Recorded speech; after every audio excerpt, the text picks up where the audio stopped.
نحمده ونصلي على رسوله الكريم أما بعد فأعوذ بالله من الشيطان الرجيم بسم الله الرحمن الرحيم قال الله تبارك وتعالى في كلامه المجيد والفرقان الحميد تولج الليل في النهار وتولج النهار في الليل وتخرج الحي من الميت وتخرج الميت من الحي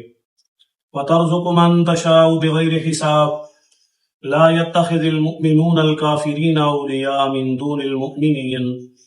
ومن يفعل ذلك فليس من الله في شيء إلا أن تتقوا منهم تقاه ويحذركم الله نفسه وإلى الله المصير صدق الله العظيم۔ میرے واجب الاحترام خواتین و حضرات، ارشاد باری تعالی ہے تولج اللیل فی النہار، اللہ تعالی کی ذات ہی داخل کرتی ہے رات کو دن میں، وَتُولِجُ النَّهَارَ فِي اللَّيْلِ، اور اللہ تعالی ہی دن کو داخل کرتے ہیں رات میں، وَتُخْرِجُ الْحَيَّ مِنَ الْمَيِّتِ، اور زندہ نکالتا ہے مردے سے، اللہ کی ذات، اور اللہ ہی مردے سے زندہ کو نکالتے ہیں، اور اللہ تعالیٰ رزق دیتے ہیں جسے چاہتے ہیں بغیر حساب کتاب کے۔ اس آیت مبارکہ کے اندر اللہ رب العالمین یہ فرما رہے ہیں یہ دن اور رات کا نظام، چاہے دن کم ہو رہا ہو رات بڑھ رہی ہو، یا رات کم ہو رہی ہو اور دن بڑھ رہا ہو، ان دونوں میں سے جو چیز بھی کمی اور زیادتی ہو رہی ہو یہ اللہ کی جانب سے ہے۔ اللہ تعالیٰ کبھی تو رات کے وقت کو دن میں اور کبھی دن کے وقت کو رات میں داخل کرتے ہیں، اور اسی طرح اللہ کی ذات ہی جو زندہ کو مردہ سے نکالتی ہے،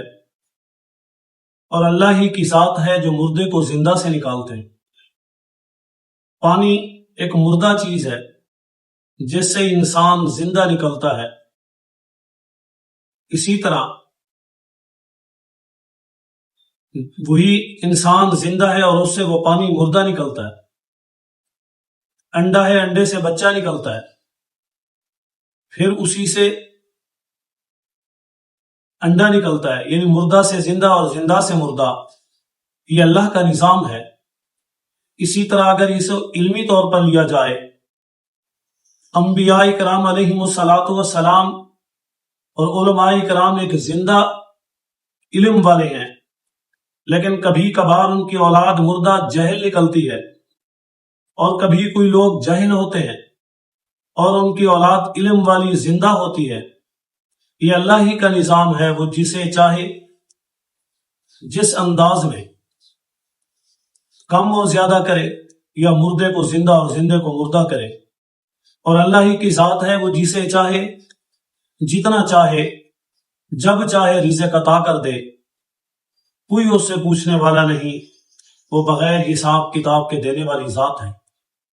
فرمایا لا يتخذون المؤمنون الكافرین اولیاء من دون المؤمنین، مومن لوگ کافروں کو اپنا دوست نہ بنائے مومنوں کے علاوہ، یعنی اگر دوست بنانا بھی ہے وہ کسی مومن کو بناؤ، کسی کافر کو اپنا دوست نہ بنائے۔ ایک ہوتی ہے دعا سلام کرنا، ایک ہوتا ہے کاروبار بزنس کرنا، اور ایک چیز ہوتی ہے دلی طور پر محبت کرنا، راز اور نیاز، ایک دوسرے کا ہمراز بننا اور ایک دوسرے کو دلی محبت کے طور پر چاہنا، یا بطور مذہب کے کسی سے محبت کرنا، اس کی اجازت نہیں، بلکہ اگر آپ نے دوست بنانا ہے تو کسی مومن کو دوست بنائیں۔ وَمَن يَفْعَلْ ذَلِكَ فَلَيْسَ مِنَ اللَّهِ فِي شَيْءٍ، اگر کوئی ایسا کرے گا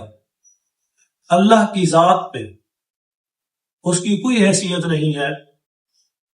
اس کی کوئی وقت اور کوئی قدر و قیمت نہیں ہے، اللہ کے ہاں اس کا کوئی مقام اور مرتبہ نہیں ہے، الا ان تتقوا منهم تقا، مگر وہ جو ڈرتے ہیں ان میں سے اللہ تعالیٰ سے ڈرنا، انہیں اللہ سے ڈرنے والے ہیں، دوست بناتے ہی نہیں۔ یا اسی طرح اگر بنا لیا پھر اللہ کا ڈر ان میں پیدا ہوا، اللہ کا حکم ان کے سامنے آیا اور انہوں نے چھوڑ دیا، اللہ کے حکم سے اللہ تعالیٰ کی تابعداری اور پیروی کرتے ہوئے انہوں نے اسے تسلیم کیا اور اللہ کے خوف سے یہ دوستی ختم کر دی، فرمایا وہ بھی اللہ کے ہاں مقام ہے۔ وَيُحَذِّرُكُمُ اللَّهُ نَفْسَهُ، اور اللہ تعالیٰ تمہیں ڈراتے ہیں اپنی ذات سے۔ اللہ تعالیٰ بارہا تمہیں بتا رہے ہیں کہ حساب و کتاب بھی ہوگا، جنت اور جہنم بھی ہوگی، قبر اور حشر بھی ہوگی، یہ سارے معاملات برداشت کر کے آگے بڑھنا ہوگا، تو اس لیے اللہ کا خوف رکھو۔ وَإِلَى اللَّهِ الْمَصِيرُ، اور تمہیں ایک نہ ایک دن اللہ کی طرف لوٹنا ہے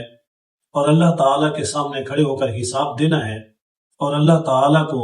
جو کچھ دنیا کے اندر کیا ہوا ہوگا